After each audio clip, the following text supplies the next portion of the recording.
I'm your host, Annie Bowles, and this is News du Jour.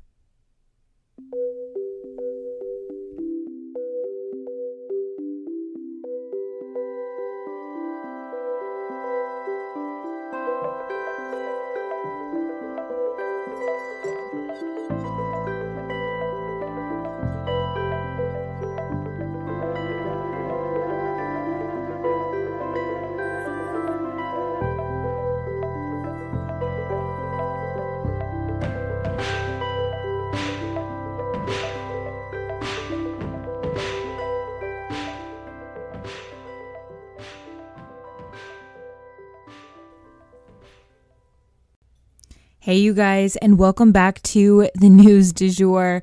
So I was having one of those days. Moms everywhere can relate. It's one of those days where your child just is not going to sleep. They're just refusing to rest their body. Every time I would go in there to check on him, it was the biggest smile and just completely playful energy, like not having it at all. Anyway, I still managed to get an awesome episode written for you guys. This episode does, I would say, the three main stories, four stories that we're covering, they all are like somewhat disturbing, but that, I feel like episodes lately are like coming to like a theme. Like we had the celebrity one not too long ago, and they kind of like culminate around a theme, and today's theme is disturbance. It's just a lot of crazy shit. So without further ado, we're gonna go ahead and jump into all of it, and we're starting close to home. So first up, I have to issue a content warning here. This story involves a race massacre and mass graves. So if you're not down for that, go ahead and skip ahead. If you have kids listening, this one I would be on the fence about. I don't know. Make your own judgment call. There is a discovery in Tulsa, Oklahoma. So this is making national news, but it's obviously hitting close to home for me, quite literally. I lived a lot of my life in Tulsa, Oklahoma, and most of my family still lives there. Long-term residents of Tulsa have always known where, bodies were buried, in unconventional areas of the city. There's been rumors of mass graves in theater walls, in neglected corners of cemeteries, and along railroad tracks. Because in case you guys didn't know, there was a huge race massacre in Tulsa, Oklahoma. If you don't know about that, look it up. Let me know if you'd want me to do a bonus episode on that topic. I obviously know a lot about it because I grew up in Tulsa, and we all knew about this growing up, even when it wasn't taught in schools. But anywho, now these rumors have been tragically confirmed, at least for one of the locations. After a lot of ground analysis and scientific research into the site, excavations have officially been made in Tulsa for 21 adult-sized coffins from a corner of Oak Lawn Cemetery in Tulsa, Oklahoma. Now, I say 21 adult-sized coffins, but it appears that there are 17 bodies of adults and 2 bodies of children reported on. So I don't know what exactly that means, if children were put in adult-sized coffins, if some of the coffins were empty, because obviously that math doesn't add up. But that is what is being reported as of right now. I think, maybe some of the reporting is getting a little confusing because, they're going step by step, removing each of these coffins from the ground. But they are sending the remains to be examined to see if they match the reports of 1921 Race Massacre victims, and to do genetic testing to try and locate any family members or survivors who may know who these people were. As the urban legend has always foretold, this was in a corner of the Oak Lawn Cemetery. I wrote about this subject way back in high school, in my high school newspaper back in the day. This is not new news to those of us from Tulsa. That said, if these are confirmed to be the victims of the 1921 Race Massacre, this will serve as confirmation for the Black community in Tulsa that the atrocities they have always attested to were very real, and hopefully these victims can now be laid to rest with the dignity that they deserve. Their lives were stolen, no justice has ever been served, and the case for making reparations has been stalled out. So this is just this big, gaping, open wound in my hometown that really has never been healed. In terms of the theater, though, I wanted to touch on this just really quickly. So there's a theater called the Brady Theater, and Brady was known to be a very racist man. He had activities in a branch of the Ku Klux Klan. I'm not sure as to the specifics, but it was a branch of that organization. And Brady had a lot of things named after him in Tulsa, a whole district, a street, and a theater. And it is rumored that bodies from the Race Massacre were either put into the basement at the Brady Theater or into the walls, which is a little strange just because the Race Massacre was so out in the open. I don't know why they would go to that extra effort to conceal bodies in walls, but that has always been the rumor. I've heard that forever. And this is a place that, growing up in Tulsa, you attended teeny bopper concerts there and things like that. And it's just a little bizarre to think about that being the case. But when I was attending concerts there as a teenager, I heard those rumors. So there's a lot of people who,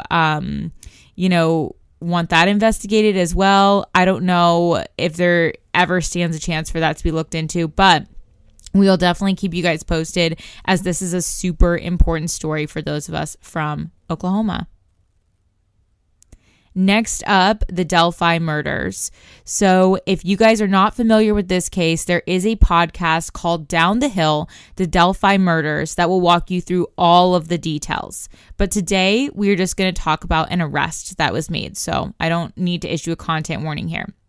Essentially, two young girls named Liberty German and Abigail Williams went missing from a park in Delphi, Indiana in 2017. And one of the girls had the wherewithal during this horrible event to record a man approaching them, and probably more than that, on her cell phone. The police released a photo of their lead suspect approaching the girls from the cell phone. His face was not visible, and a recording of the man saying to the girls, "Down the hill." So you would think with both a photo of this man and a voice recording that it would be pretty easy to find this guy within a small town community, right? Not the case. It's obviously taken years, almost 6 years. But now police have arrested Richard Matthew Allen, age 50, as of last Friday on 2 counts of murder. Investigators kept this case very close to the chest, you guys. They have not released any details about really what happened to the girls. We don't know how they died or what occurred at the hands of their killer. And they said that they're not going to release any further information at this time with the trial pending. The police do not want to do anything to jeopardize justice being served for Abby and Libby. Again, the town of Delphi is pretty small and it's a tight-knit community. And it's actually reported that this man worked at the CVS and would develop photos for the family of the victims for free.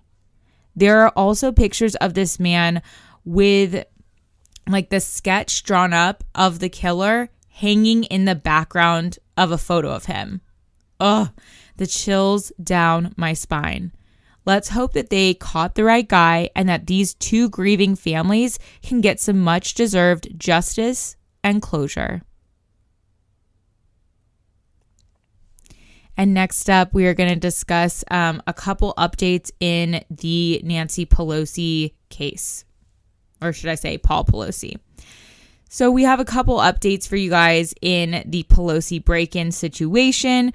First of all, the Capitol Hill police have actually had cameras outside of the speaker's San Francisco home that were supposed to be monitored at the time of the break-in, but they weren't.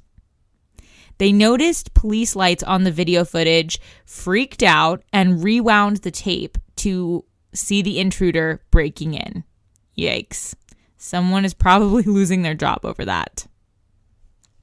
And as a second update, the intruder apparently told police that his intention was to break Nancy Pelosi's kneecaps in order to incapacitate her and then take her hostage because he sees her as the, quote, leader of the pack of lies told by the Democratic Party, end quote.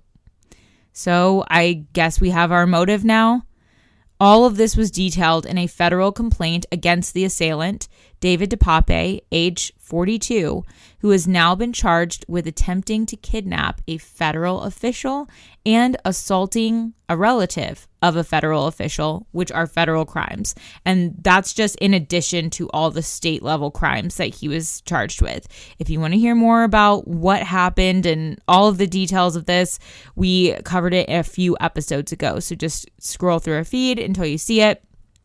Anyway, all of this is so disturbing, but we'll definitely keep you guys posted on how his case progresses.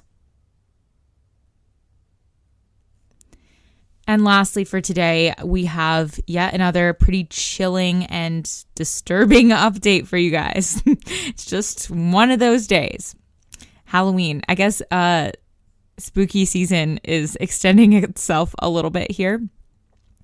But here comes a doozy. As we all know, Russia is increasingly backed into a corner when it comes to the war in Ukraine. They are hemorrhaging troops who are completely unprepared and unequipped for war. They have no men left in the country to call up because, as we've covered, the men are all fleeing Russia so that they don't get called into this needless war. And the Russians are losing ground daily. They have run out of allies to turn to.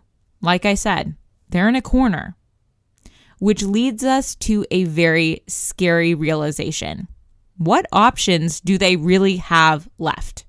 Pretty much only nuclear war. U.S. intelligence has gathered information leading us to believe that Russian officials may be realistically discussing the use of tactical nuclear weapons in Ukraine. And I feel the need to clarify here, a tactical nuclear weapon is pretty different than, what we dropped at Hiroshima. It's not going to be a huge bomb like that. It is nuclear. So, it has all those chemicals and things that will float in the air and, really take out a battlefield. But it's not going to take out like a whole city, to my understanding. They're smaller ones, more short range type weapons. The strange part, though, is that it doesn't seem like Putin was really a part of these conversations, at least according to what I read on the U.S. intelligence reports. Experts believe that Russia has about 2,000 nuclear weapons at their disposal at this time.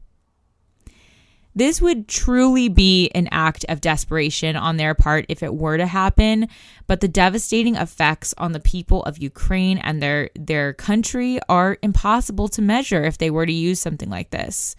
It would be the first use of a nuclear weapon in over 70 years. And how would the rest of the world react? Would this cause NATO to get involved once and for all and start a legitimate World War III?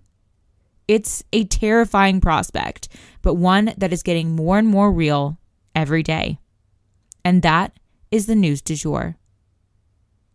Today, I wanted to leave you guys with a quote. If you find yourself in a hole, the first thing to do is stop digging.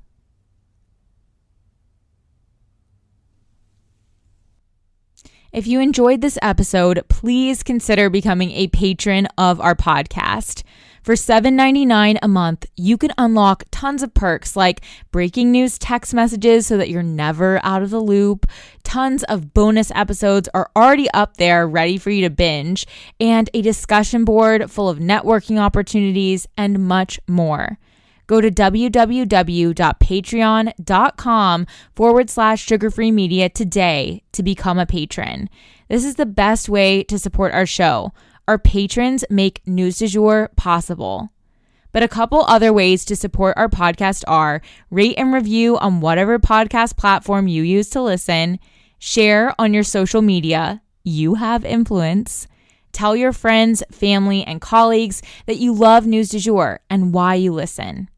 You can also follow us on social media under sugarfreemedia.co on Instagram, just Sugarfree Media, all one word, on TikTok, and sugarfree_media on Twitter. We also have a weekend newsletter called Dreamers Digest that's full of dreamy content recommendations for your weekend and a life update from yours truly. Sign up today on our website, www.sugarfreemedia.co. Our music is by Joey Lavoie and Nicholas Foster. Our cover art is by Hannah Pierce Photography. Our Sugar Free Media logo is by Catherine Jezik Designs. Any twinkling or little footsteps you might hear in the background are by my dog, Rhett.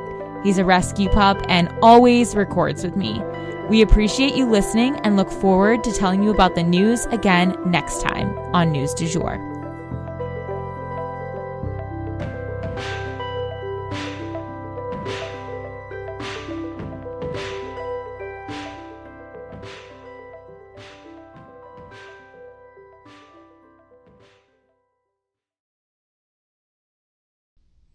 Broadcasting from Oklahoma.